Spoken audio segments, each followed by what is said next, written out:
derecha y salta y sube y salta, izquierda y salta y sube y salta. Repetimos, derecha y salta. 1981.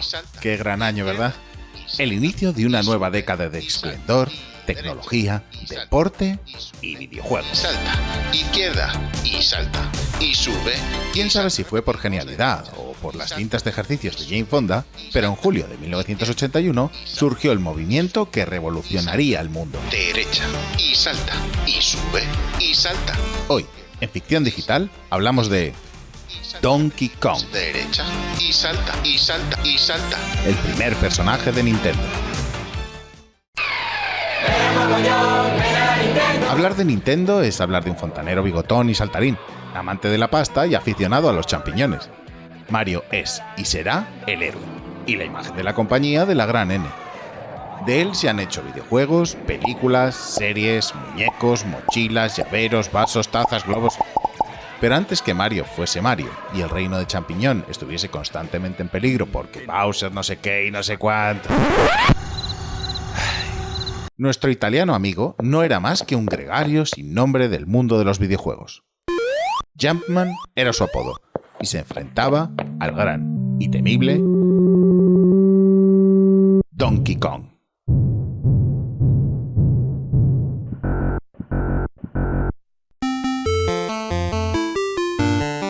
La historia de este arcade es muy simple.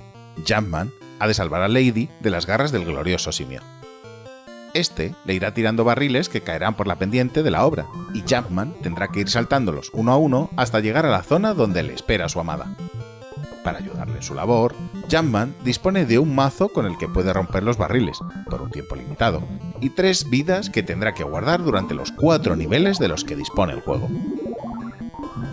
Al jugar, teníamos que evitar ser golpeados por cualquiera de los objetos que nos tire Donkey Kong, llegar hasta Lady antes de que el marcador de bonus llegase a 0, y al ser recreativa, hacer todo esto con el típico niño que metía la cabeza por un lado de la máquina y en el otro lado el protocuñado de turno que te decía ¡Te van a matar!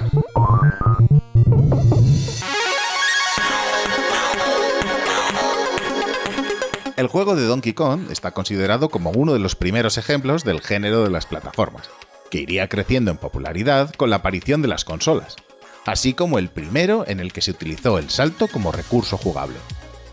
Uno de los primeros que cambiaba el escenario en cada nivel, uno de los primeros con lo que se puede considerar cinemáticas, que generaban una narrativa completa, y está considerado como uno de los juegos más complejos de su época. El jugador ganará puntos por saltar sobre los barriles, romperlos, recolectar los objetos que aparecen en pantalla y pasar de nivel.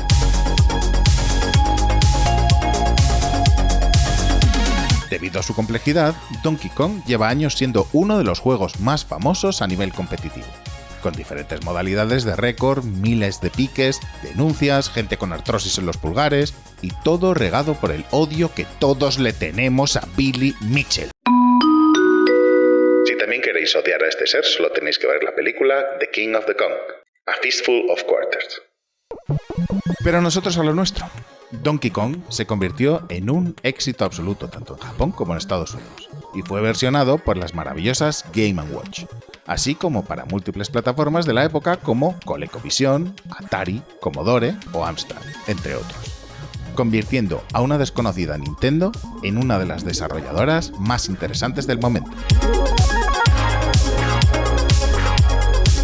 Pero tan solo un año antes, en 1980, Nintendo estaba a las puertas de la quiebra, con su anterior recreativa Radar Scope siendo un fracaso en los Estados Unidos, sin idea de qué hacer y sin los ansiados derechos de Popeye para hacer un videojuego. Así que, en un giro de timón nunca antes visto y que nunca más se volverá a ver, el presidente de la gran N, Hiroshi Yamauchi, decidió dar todo el control creativo a un joven y desconocido, Y nos ponemos en pie. Shigeru Miyamoto.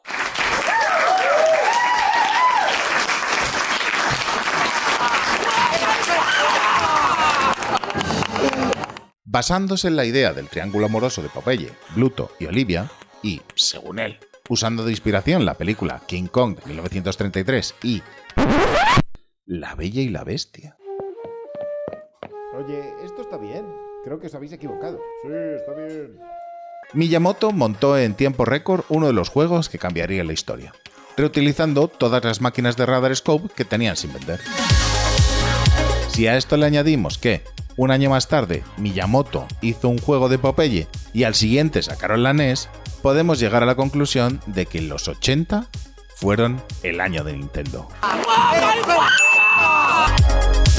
En 1982, Nintendo había ganado 280 millones de dólares tan solo en Estados Unidos, a los que había que sumar el éxito en Japón, el éxito de la versión de Game & Watch, más las ganancias por las versiones en otras plataformas, estimándose que en 2015 todas las versiones del Donkey Kong original habían generado 4,4 billones de dólares.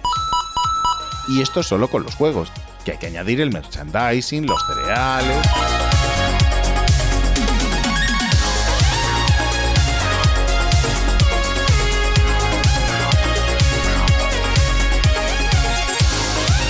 Y a partir de aquí todo es historia de los videojuegos.